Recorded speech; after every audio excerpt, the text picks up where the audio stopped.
Isang makulay at makabuluhang selebrasyon ang nasaksihan sa ginanap na moving up ceremony ng 45 mag-aaral na matagumpay na nagtapos sa kanilang early childhood education mula sa pre-kindergarten 1 at pre-kindergarten 2 ng PNP Child Development Center na may temang Batang PNP CDC, handa ng mamuno, may kakayahan at pusong makatao. Nito lamang ika-26 ng Marso taong kasalukuyan sa Bulwagang Lapu-Lapu, Camp Brigadier General Rafael T. Crame, Quezon City.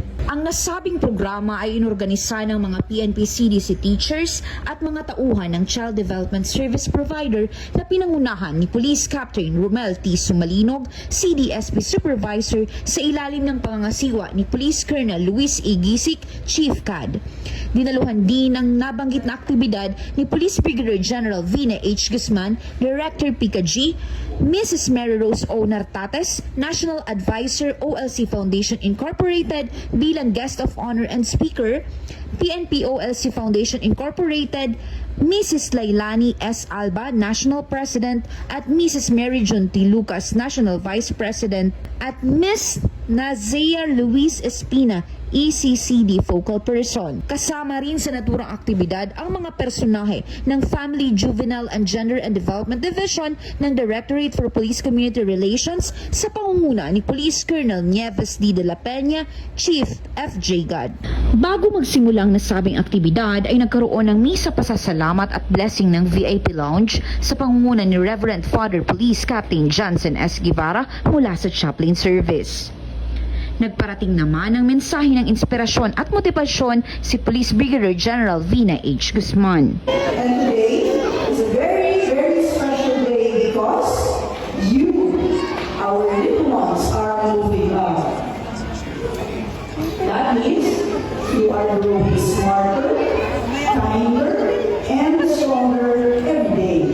So always remember, our dear learners, keep smiling, keep helping your friends, and always listen to your teachers and parents. One day, you can become anything you want. Napuno ng saya at ngiti ang mga mag-aaral nang namahagi ng regalo ang OLC Foundation Incorporated bilang pagkilala sa kanilang 1 taong sipag at dedikasyon sa pag-aaral. Sa kabilang dako ay nagpahatid din ng pasasalamat ang mga mag-aaral sa kanilang mga magulang at miyembro ng OLC Foundation Incorporated sa pamamagitan ng pagbibigay ng mga rosas. Ang matagumpay na pagsasagawa ng naturang programa ay patunay ng matibay na ugnayan ng pabansang pulisya, lokal na pamahalaan at iba pang katuwang na ahensya sa pagsulong ng dekalidad na edukasyon para sa kabataan. Ang araw na ito ay nagsilbing paalala na ang bawat maliit na hakbang ng isang bata ay isang malaking ambag sa kinabukasan ng bayan. Mula dito sa Campo Crame, ako ang inyong PNN correspondent, Patrolwoman Jera de Luterte, alagad ng batas, tagataguyod ng Balitang Pulis.